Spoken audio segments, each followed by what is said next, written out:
It seemed like a normal morning in Mukuru kwa Ruben. It was still early and I was fast asleep in bed. The next moment, I was woken up by loud voices. I heard people shouting and the sounds of the bulldozers.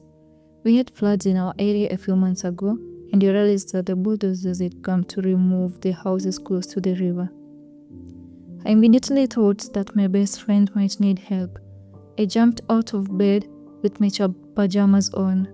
My shoes were outside the house. I put them on and started running towards the noise. The ground was muddy and slippery. When I got closer, I was shocked to see what was happening. There were 2 bulldozers moving towards the houses near the river. The painful part was that there were a huge amount of armed police soldiers looking as if they had come for a war. I was so much frightened when I saw them. The demolishing of the houses started, while people tried to rescue their belongings. The government had given a short notice time, and so most of the people had not yet removed their belongings. Soldiers were handling things very recklessly and mercilessly. They were trying to block people from removing their things and were beating anyone that tried to pass them to get in their houses. It was like a war. I stood there feeling so scared. I was frozen and shocked, watching everything going on around me. I did not want to be injured, but I needed to go and help my friend because I could see that she was in danger. I decided to take risk. I shouted out, "Mercy, Mercy, are you okay?" She called back from inside her house, "Jane, I'm not okay."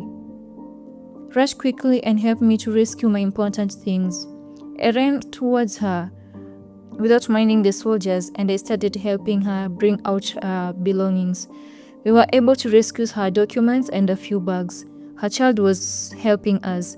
While we were putting her things outside, she fell down and her leg was cut by a sharp piece of iron sheeting. She was bleeding and was trying to help her. And then we heard residents shouting and screaming. A child had been hit by the bulldozer and was very injured. The residents were trying to stop the bulldozers from proceeding to demolish houses, but the soldiers fought back, preventing people from protecting themselves and beating them. We were so frightened and decided that we had to leave.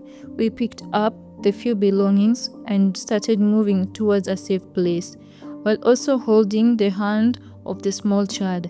While we were squeezing between houses, the child's arm was crushed on a sharp piece of metal.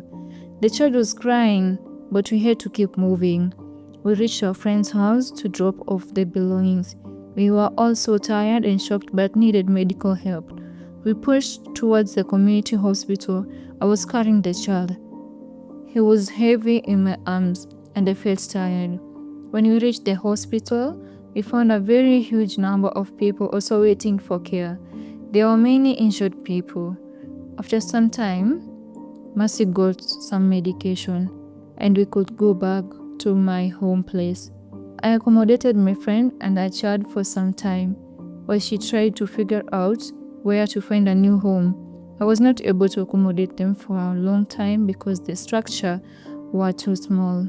After a week, some NGOs and Good Samaritans came around.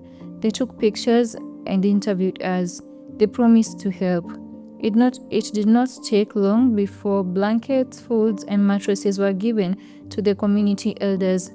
But my friend's name was not on the list, and the goods were handed out with favorism. In the end, those who were most affected did not receive the help they needed.